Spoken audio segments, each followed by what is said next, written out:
Hello viewers, welcome to VAP student. இந்த வீடியோவில் நம்ம இந்த ப்ராப்பர்ட்டிஸ் பார்த்துட்டு இருக்கிறோம். ப்ராப்ஸ் அப்படிங்கிறது அதில் சில்ட்ரன், ஈவெண்ட், அப்புறம் ஒரு ஃபங்க்ஷனை எப்படி ப்ராப்பர்ட்டிஸ்க்கு பாஸ் பண்ணலாம் அப்படிங்கிற இந்த பாயிண்ட்ஸை பார்த்துடலாம்.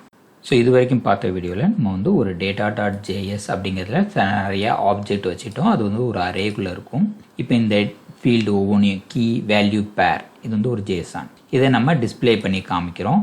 அந்த டிஸ்பிளேயோடைய கார்டு டிசைன் இப்படி தான் இருக்கும். அதோடைய லூப் வச்சு நம்ம டிஸ்பிளே பண்ணுறோம். இந்த மேப் அப்படிங்கிறது ஜாவா ஸ்கிரிப்டோடது. இது வரைக்கும் பார்த்துருக்குறோம். இப்போ நீங்கள் டிஸ்பிளே பண்ணும்போது நான் ரன் பண்ணி தான் இருக்குது. npm run dev அப்படின்னு கொடுத்தீங்கன்னா உங்களுக்கு ரன் ஆகும்ல. இப்போ ரன் பண்ணிங்கன்னா உங்களுக்கு லூப்பில் காமிக்கும். இதே சமயத்தில் கன்சோல் ஓப்பன் பண்ணிங்கன்னா இந்த ஒரு எரர் சொல்லும். இது நான் போன வீடியோவில் சொல்ல மறந்துட்டேன், அதனால் இதில் கண்டினியூ பண்ணுறேன். Each child in a list should have a unique key property அப்படின்னு சொல்லியிருக்காங்க. அதாவது நம்ம லூப்பில் யூஸ் பண்ணுறோம், பட் எங்கே இருந்தாலும் நம்மளுக்கு ஒரு ஐடி அப்படின்னு ஒன்று இருக்கும். ஸ்டூடெண்ட் ஐடி அப்படி இல்லைன்னா அதாவது எம்ப்ளாயி ஐடி, ஒரு கோர்ஸ் இருக்குன்னா கோர்ஸ் ஐடி அப்படின்னு ஏதாவது ஒரு ஐடி இருக்கும். அது வந்து யூனிக்காக தானே இருக்கும். அந்த வேல்யூவை நம்ம அந்த லூப்பில் யூஸ் பண்ணணும் அப்படின்னு ஒரு வார்னிங் சொல்லுது. ஓகேவா? ஸோ இதை மட்டும் நம்ம இப்போ சரி பண்ணணும். அதுக்கு என்ன செய்யலாம்னா, இதுதான் நம்ம லூப் போட்ட இடம். அப்போ நம்மளுடைய கோர்ஸ் அப்படிங்கிற காம்போனண்ட்டில் ஆல்ரெடி ப்ராப்ஸ் ஒன்று அனுப்பிச்சிருக்கிறோம். இது போக கீ அப்படின்னு போடுங்க, ஈக்குவல் டு அந்த கர்லி ப்ராக்கெட் யூஸ் பண்ணி நம்ம எலமெண்ட்டில் உள்ள ஐடி இருந்தால் ஐடி போடுங்க. அப்படி இல்லைன்னா இப்போதைக்கு நான் டைட்டில் அப்படின்னு போட்டுறேன். இப்போ போட்டுட்டு நம்ம சேவ் பண்ணோம்னா ஆட்டோமேட்டிக்காக ரன் ஆகும். ரன் ஆகிட்டு நான் இப்போ இதை ரிஃப்ரெஷ் பண்ணிவிட்டு இங்கேயும் ரிஃப்ரெஷ் பண்ணுறேன். இப்போ அந்த எரர் வராது. ஸோ ஒரு லூப் எங்கெல்லாம் நீங்கள் ப்ராஜெக்டில் போடுறீங்களோ அங்கெல்லாம் கீ அப்படிங்கிற ஒரு அட்ரிபியூட்டை நீங்கள் யூஸ் பண்ணிக்கிடணும். எய்தர் ஐடி அல்லது நேம், ஏதாவது ஒன்று யூனிக்காக இருக்கிற மாதிரி வச்சுக்கணும். இப்போ நான் அந்த data.jsல ஐடிங்கிறது இல்லை, அதனால நான் டைட்டில் அப்படிங்கிறத யூஸ் பண்ணுறேன். இப்போ சில்ட்ரன் அப்படிங்கிறது என்னென்னு பார்த்துடலாம். இதுக்கு நான் வந்து ஃபீஸ் அப்படிங்கிற ஒரு கீ வேல்யூ பேரை யூஸ் பண்ணிக்கிட்டேன் எல்லா இடத்துலையும்.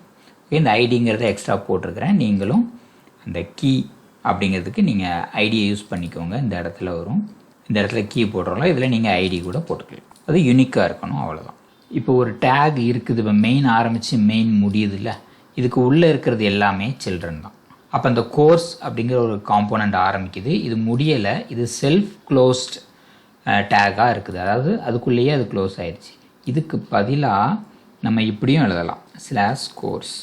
அப்போ என்ன ஆகுதுன்னா, இது ரெண்டுக்கும் நடுவில் நீங்கள் ஏதாவது எழுதுனீங்கன்னா அதுதான் சில்ட்ரன் அப்படின்னு அர்த்தம். இந்த கோர்ஸ் ஆரம்பித்து கோர்ஸ் முடியுது, இதுக்குள்ளே நீங்கள் ஒரு h1 டேக் போடலாம், அதுக்கப்புறம் ஒரு டிவ் போடலாம். அப்போ இது ரெண்டுமே இதோடைய சில்ட்ரன். இதுக்குள்ளே என்ன எழுதியிருந்தாலும் நம்மளுக்கு வரும், நம்மளுக்கு டிஸ்பிளே பண்ணி காமிக்கலாம். இப்போ நான் என்ன பண்ணுறேன்னா, இதுக்கு உள்ள இந்த எலமெண்ட் டாட் ஒரு கர்லி ப்ராக்கெட் போட்டுட்டு, ஏன்னா ஜாவா ஸ்கிரிப்ட் இதனாலே நீங்கள் கர்லி ப்ராக்கெட் போடணும். எலமெண்ட் அப்படிங்கிற அந்த வேரியபிள் தானே இருக்குது. லூப்பில் வந்து எலமெண்ட்டுங்கிற வேரியபிள் தான் இருக்குது. ஸோ எலமெண்ட்டில் இருக்கிற ஃபீஸ் அப்படின்னு போடுறேன். இந்த ஃபீஸ் வந்து நம்ம ருப்பீஸ், நான் வந்து ருப்பீஸ் அப்படின்னு போட்டு அந்த ஃபீஸ் போட்டுட்டேன். இப்போ இந்த சில்ட்ரனை எனக்கு எடுத்து வந்து காமிக்கணும். அப்போது நம்ம ப்ராப்பர்ட்டிஸுங்கிறது அனுப்பிச்சிட்டேன். கோர்ஸுங்கிறது என்னுடைய ப்ராப்ஸ், இந்த கோர்ஸுங்கிற காம்போனண்ட்டுக்கு அனுப்பிச்சிட்டேன். பட் சில்ட்ரன் அப்படிங்கிறதும் என்ன அப்படின்னா, இந்த ப்ராப்பர்ட்டிஸில் இருக்கிற டிஃபால்ட் வேல்யூ சில்ட்ரன். நீங்கள் எதுவுமே கொடுக்கலைன்னா கூட சில்ட்ரன் அப்படின்னு ஒன்று இருக்கும். ஃபார் எக்ஸாம்பிள் இங்கே வந்து நான் பீடேக் ஒன்று சேமாக காப்பி பண்ணிவிட்டு இங்கே வந்து சில்ட்ரன் அப்படின்னு கொடுக்குறேன்னா, இந்த டிஸ்கிரிப்ஷனுக்கு பதிலாக நம்ம டைட்டில்னு வச்சுக்கிடுவோம். ஓகே, இப்போ நான் சேவ் பண்ணிட்டேன். இங்கேருந்து நான் சில்ட்ரன் ஒன்று அனுப்புகிறேன், அது இங்கே வந்துடும். இந்த ப்ராப்ஸ்குள்ளே டாட் சில்ட்ரன் அப்படின்னு இருக்கும், அது இங்கே எனக்கு ருப்பீஸ் அப்படிங்கிறது வந்துருச்சு. அப்போ சில்ட்ரன் அப்படின்னா ஒரு டேக் ஆரம்பித்து முடிகிறதுக்கு நடுவில் என்ன இருக்கோ அதுக்கு பேர் சில்ட்ரன். இதை நீங்கள் ப்ராப்பர்ட்டிஸாகவே எடுக்கலாங்க. பட் சில்ட்ரன்னா என்னன்னு தெரியணுங்கிறதுக்காக நான் இந்த மாதிரி கொடுத்து அனுப்புகிறேன். ஓகேவா? வேறு ஒன்றும் இல்லை. அப்போ இந்த சில்ட்ரனுக்கு போடும்போது நீங்கள் இந்த கோர்ஸ் டாட் அப்படின்னு போட வேண்டாம், ஸ்ட்ரெயிட்டாக ப்ராப்பர்ட்டிஸில் உள்ள சில்ட்ரன். ஏன்னா இது வந்து டிஃபால்ட்டாக இந்த பேர் சில்ட்ரனுங்கிற பேர் டிஃபால்ட்டாகவே ப்ராப்பர்ட்டிஸில் இருக்கும். நம்ம அதை யூஸ் பண்ணிக்கிடலாம். இது வந்து சில்ட்ரன் அப்படிங்கிறது ஏதாவது ஒரு எக்ஸிஸ்டிங் அப்ளிகேஷனில் இருந்துச்சுன்னா நம்ம ஈஸியாக புரிஞ்சுக்கிடலாம். ஓகே, இந்த இடத்துல தான் எழுதியிருக்கிறாங்க, இதிலேருந்து நம்ம ஃபர்தராக டெவலப் பண்ணி கொண்டு போகிறதுக்கு நம்மளுக்கு யூஸ் ஆகும். ஓகே, அதனால் அதை தெரிஞ்சு வச்சுக்கோங்க. ஸோ இப்போ வந்து நம்ம ஈவெண்ட் அப்படிங்கிறத பார்க்க போகிறோம். ஈவெண்ட்னா என்னென்னா, ஒரு பட்டனை கிளிக் பண்ணால் ஒரு வேலை நடக்கணும் அப்படிங்கிறது தான் ஈவெண்ட். அல்லது ஒரு டெக்ஸ்ட் பாக்ஸில் டைப் படித்தா ஒரு வேலை நடக்கணும் அப்படிங்க, அதுதான் ஈவெண்ட் அப்படிங்கிறது. இப்போ என்ன செய்யலாம், நம்ம அந்த பட்டனை கிளிக் பண்ணால் நம்மளுக்கு ஏதாவது ஒரு வேலை செய்யணும், அதோடைய டீட்டெயில்ஸ் காமிக்கணும் அப்படிங்கிற மாதிரி ஒரு ஆப்ஷன், அதை தான் செய்ய போகிறோம். இப்போ பட்டன் கிளிக் பண்ணால் அப்படின்னா என்ன சொன்னால், இதுதான் நம்மளுடைய பட்டன் வியூ டீட்டெயில்ஸ் அப்படிங்கிறது நம்ம கோர்ஸ் காம்போனண்ட்டில் இருக்குது. இதில் நான் என்ன செய்கிறேன்னா ஆன் கிளிக், நீங்கள் ஆன் அப்படின்னு ஆரம்பிச்சிங்கனாலே நிறைய காமிக்கும், அதில் எந்த மெத்தட் வேணுமோ நம்ம யூஸ் பண்ணிக்கலாம். ஓகே, ஆன் கிளிக் அப்படிங்கிறது தான் button click event equal to ஒரு கர்லி ப்ராக்கெட் எப்போதும் போல் ஆரம்பிச்சிடணும். அது வந்து நம்ம ஜாவாஸ்கிரிப்டோடைய ஏதோ ஒரு வேலையை இங்கே செய்ய போகிறோம். ஓகே, அது கிளிக் பண்ணால் என்ன நடக்கணும், ஏதாவது நம்ம ஒரு ஃபங்க்ஷனை கால் பண்ணலாம். அப்போ அந்த ஃபங்க்ஷனை எங்கே எழுதுறது, இப்போ ஆங்குலராக இருந்தால் HTMLக்கு தனியாக, டைப் ஸ்கிரிப்டுக்கு தனியாக ஃபைல் இருக்கும். அப்போ டைப் ஸ்கிரிப்டில் எழுதிட்டு அதை எங்கே மேப் பண்ணுவோம். ஓகேவா, இது அப்படி இல்லை, ஒரே ஃபைல் தான் JSX அப்படிங்கிறது. அப்போ நான் ஃபங்க்ஷன் எழுத போகிறேன், இந்த கிளிக்கு என்ன நடக்கணும் அப்படிங்கிறத இந்த இதுக்கு உள்ளே எழுதிக்கோங்க. ஃபங்க்ஷன், இப்போதைக்கு நான் ஹேண்டில் கிளிக் அப்படின்னு பேர் வைக்கிறேன். ஒரு ஃபங்க்ஷன் ஹேண்டில் கிளிக் அப்படின்னு ஒரு பேர், என்ன பேர் வேணாலும் வச்சுக்கலாம், உங்கள் இஷ்டம்தான். கன்சோல் லாக் பட்டன் கிளிக், இது ஒரு சின்ன ஃபங்க்ஷன் எழுதியிருக்கேன், இது எனக்கு கன்சோலில் தெரியும். அப்போ இந்த ஃபங்க்ஷனை நான் இங்கே காப்பி பண்ணி இந்த இடத்துல பேஸ்ட் பண்ணிடுறேன். ஸோ நம்ம ஆன் கிளிக்கில் ஒரு ஃபங்க்ஷனை கால் பண்ணியிருக்கிறோம். இப்போ ஆங்குலர் படிச்சிருந்தீங்கன்னா தெரியும், இங்கே வந்து நம்ம ஒரு ஓப்பன் ப்ராக்கெட் க்ளோஸ் ப்ராக்கெட் போட்டு கொடுப்போம்.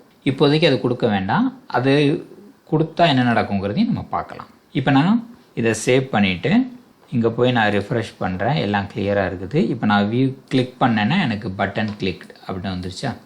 இப்போ இது கிளிக் பண்ணாலும் எனக்கு 2வது தடவை வந்துருச்சு, அடுத்து 3வது தடவை வந்துருச்சு, இப்போ 4வது கிளிக் பண்ண வந்துருச்சு. ஸோ நம்ம கிளிக் பண்ணும்போதெல்லாம் பட்டன் கிளிக் அப்படின்னு வந்துடுது. அப்போ நம்மளுடைய ஃபங்க்ஷன் கரெக்டாக வேலை செய்யுது. இப்போ நான் வந்து ஓப்பன் ப்ராக்கெட் போடுறேன், ஏன்னா இது ஒரு ஃபங்க்ஷன் அப்படிங்கிறதுனால ஓப்பன் ப்ராக்கெட் போடுறேன். ஏன்னா இப்போதைக்கு நான் வந்து ஒரு பேராமீட்டரை அனுப்ப போகிறேன், எந்த பட்டனை கிளிக் பண்ணாங்கன்னு எனக்கு தெரியணும்ல, அதுக்காக நான் ஒரு பேராமீட்டரை அனுப்ப போகிறேன். ஓகேவா, அது பேராமீட்டர் என்ன இருக்குது, டைட்டில் எடுத்துக்கிடுவோம். இப்போ நான் அனுப்பணும், அப்போ நான் ப்ராக்கெட் போடத்தானே செய்யணும்.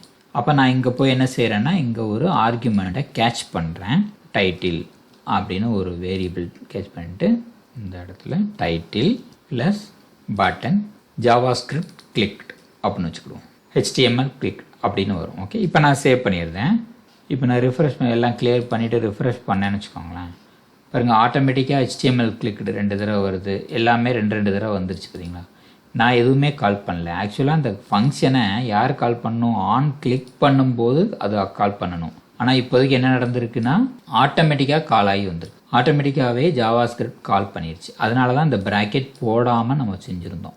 இந்த ஓப்பன் ப்ராக்கெட் க்ளோஸ் ப்ராக்கெட் போட்டால் என்ன நடக்கும்னா அதுவே கால் பண்ணிவிடும் ஆட்டோமேட்டிக்காக, பட்டனை கிளிக் பண்ணுறோமோ இல்லையோ கால் பண்ணிவிடும். ஓகே, இப்போ இதை ஹேண்டில் பண்ணுறதுக்கு என்ன செய்யலாம் அப்படின்னா, இதை வந்து நீங்கள் ஒரு அனானிமஸ் ஃபங்க்ஷனாக மாற்றிடணும். நான் ஒரு ஃபங்க்ஷன் அனானிமஸ் ஏரோ ஃபங்க்ஷன் சொல்லுவோம்ல, அந்த மாதிரி மாற்றிட்டிங்கன்னா நான் அந்த ஓப்பன் ப்ராக்கெட் க்ளோஸ் ப்ராக்கெட் போட்டால் நான் எப்போ கிளிக் பண்ணுறனோ அப்போ தான் அது வேலை செய்யும், அதுவே வேலை செய்யாது. ஓகேவா, ஆட்டோமேட்டிக்காலாம் அப்படி வராது.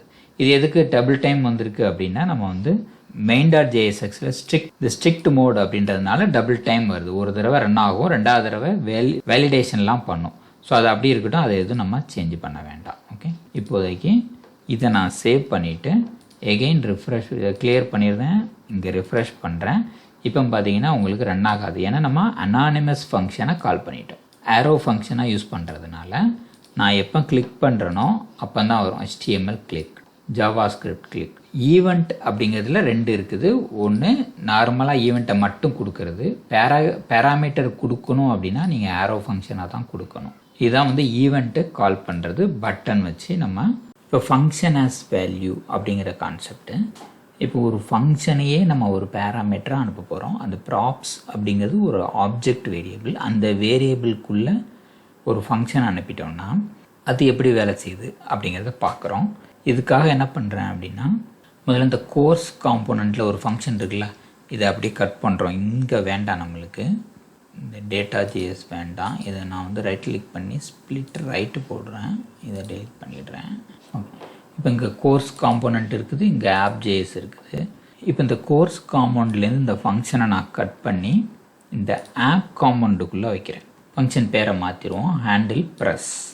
அப்போ நான் அந்த கோர்ஸ் காம்போனண்ட்டுக்கு ஒரு பேராமீட்டர் அனுப்பணும், அந்த பேராமீட்டர் ஃபங்க்ஷனாக இருக்கணும். சரியா, இப்போ இது வந்து சில்ட்ரன், இது எப்படி இருக்கட்டும். இதுக்கு உள்ள இப்போ இங்கே வந்து ஆன் ப்ரெஸ் அப்படின்னு ஒரு ஃபங்க்ஷன் நம்மளே பேர் எழுதுகிறோம். ஏன்னா இந்த பேர் வந்து நம்ம கொடுக்கலாம்ல. ஒரு காம்போனண்ட்டுக்கு நான் என்ன பேர் அனுப்புகிறேனோ அது வந்து ப்ராப்ஸ் டாட் அப்படின்னு ஆட்டோமேட்டிக்காக போயிடும். சில்ட்ரன் அப்படிங்கிறது மட்டும்தான் டிஃபால்ட் நேம், அதை மாற்ற முடியாது. மற்ற பேர்லாம் நம்மளே மாற்றிக்கலாம். கரெக்டாக? ஸோ ஆன் ப்ரெஸ்ன்னு வைக்கிறேன். இதில் ஒரு கர்லி ப்ராக்கெட், நான் இந்த ஃபங்க்ஷனை கால் பண்ணுறேன், ஹேண்டில் ப்ரெஸ் அப்படிங்கிற ஃபங்க்ஷனை கால் பண்ணுறேன். அப்போ நம்ம என்ன செய்வோம், ஒரு ஆரோ ஃபங்க்ஷன் போடுறோம், ஹேண்டில் ப்ரெஸ்ன்னு கால் பண்ணுறோம். இதில் எலமெண்ட் டாட் டைட்டில் இதை அனுப்பிடுறேன். ஓகே, இது வரைக்கும் புரிஞ்சுதா? ஆன் ப்ரெஸ்ஸுங்கிறது நம்ம வச்ச பேர். இது ஏன் ஆன் அப்படின்னு வைக்கிறேன்னா, நம்ம ஒரு ஃபங்க்ஷன் அனுப்பியிருக்கோம் அப்படின்னு தெரியறதுக்காக. ஆன் அப்படின்னாலே ஆன் கிளிக்கு, ஆன் சேஞ்சு இந்த மாதிரி தானே வரும். அதுக்காக அந்த மாதிரி நான் ஒரு பேர் வச்சுருக்கிறேன். ஓகே, அப்போ கோர்ஸ் அப்புறம் ஆன் ப்ரெஸ் இது ரெண்டும் ப்ராப்ஸுங்கிற ஆப்ஜெக்டில் இருக்குது. இப்போ இந்த ஆன் ப்ரெஸ் அப்படிங்கிறத நான் இந்த ப்ராப்ஸில் எடுக்க போகிறேன். அப்போ நான் இங்கே என்ன பண்ணுறேன் அப்படின்னா, இங்கே ஒரு ஆன் கிளிக் ஆல்ரெடி இருக்குது. பட்டனுக்கு ஆன் கிளிக் உண்டா, அது அப்படியே இருக்கட்டும். இந்த வேல்யூவை அப்படியே ரிமூவ் பண்ணிவிட்டு நான் ப்ராப்ஸ் டாட் ஆன் ப்ரெஸ் அப்படின்னு மட்டும் எழுதுகிறேன். இப்போ பார்த்தீங்கன்னா தெரியும், ஒரு கர்லி ப்ராக்கெட்டில் ப்ராப்ஸ் டாட் ஆன் ப்ரெஸ். அப்போ இந்த ஆன் ப்ரெஸ் இங்கே வந்துடும். இந்த கோர்ஸ் இல்லை அப்படின்னு நினைக்க வேண்டாம். அந்த கோர்ஸ் பார்த்தீங்களா, இது கோர்ஸ் ஆப்ஜெக்டில் உள்ளது. இது ஆன் ப்ரெஸ் ஸ்ட்ரெயிட்டாகவே ப்ராப்ஸ் டாட் ஆன் ப்ரெஸ் வந்துடும். புரிஞ்சிருக்குன்னு நினைக்கிறேன். அப்போ நான் வந்து ஒரு ஃபங்க்ஷனையே அந்த ப்ராப்ஸ் ஆர்குமெண்ட்டுக்கு வேல்யூவாக அனுப்புகிறேன். அப்போ நான் அந்த பட்டனை கிளிக் பண்ணோன்னு என்ன செய்யும், ஆன் ப்ரெஸ்ஸுங்கிறத கால் பண்ணு அப்படி சொல்லலாம். இந்த ஆன் ப்ரெஸ்ஸுடைய ஃபங்க்ஷன் எங்கே இருக்குது அப்படின்னா, ஹேண்டில் ப்ரெஸ் அப்படிங்கிறத வந்து வேலை செய்யும். இது முதல்லே கரெக்டாக தானே ஒர்க் ஆகிட்டு இருந்துச்சு, இது எதுக்கு இப்படி எழுதணும் அப்படின்னு நினைக்க வேண்டாம். ஒரு ஃபங்க்ஷனை எப்படின்னா ஆர்குமெண்ட்டாக பாஸ் பண்ணுறது அப்படின்னு காமிக்கிறதுக்காக இந்த ஹேண்டில் ப்ரெஸ், இந்த ஆன் ப்ரெஸ் இங்கே போய் ஆன் கிளிக் பண்ணணும் அப்படின்னோடனே இங்கே பார்த்துட்டு இந்த ஹேண்டில் ப்ரெஸ்ஸை செலக்ட் பண்ணி இதை கால் பண்ணும். ஓகே, இப்படி சுற்றி வேலை செஞ்சுருக்கோம். பட் நம்மளுக்கு அல்டிமேட்டாக புரிய வேண்டியது, ஒரு ஃபங்க்ஷனை வேல்யூவாக அனுப்பலாம், வேறு ஒரு சிச்சுவேஷனில் இப்படி இருந்துச்சுன்னா உங்களுக்கு புரியணும், அதுக்காக சொல்கிறேன். ஓகே, இப்போ எல்லாத்தையும் ஒரு தடவை சேவ் பண்ணிடலாம். File save all. இது ஆட்டோமேட்டிக்காக ரன்னிங்கில் தான் இருக்குது. இப்போ பார்த்தாலும் எனக்கு வியூ கிளிக் பண்ணும்போது டைப் ஸ்கிரிப்ட் கிளிக் முடிஞ்சுதான், பைத்தான் கிளிக் பண்ணால் வந்துடுச்சு. ஸோ இது எல்லாமே கரெக்டாக வேலை செய்யும். அப்போ நான் பாஸ் பண்ணது மட்டும்தான் டிஃப்ரெண்ட்டாக பண்ணியிருக்கிறேன். மற்றபடி வேலை எல்லாமே கரெக்டாக தான் செய்யும். ஒரு ஃபங்க்ஷனை எப்படி பாஸ் பண்ணணும் ப்ராப்பர்ட்டிஸில் ஆஸ் அ வேல்யூ அப்படிங்கிறதுக்கான ஒரு சின்ன எக்ஸாம்பிள் தான். எல்லாமே ஒரு தடவை செஞ்சு பார்த்துருங்க. ஹேண்ட்ஸ் ஆன் எக்ஸ்பீரியன்ஸு வேணும். அதுக்காக பார்க்கும்போது புரிகிற மாதிரி தான் இருக்கும், ஆனால் செய்யும்போது தான் நிறைய எரர் வரும். ஒரு தடவை செஞ்சு பார்த்துருங்க. தேங்க்யூ.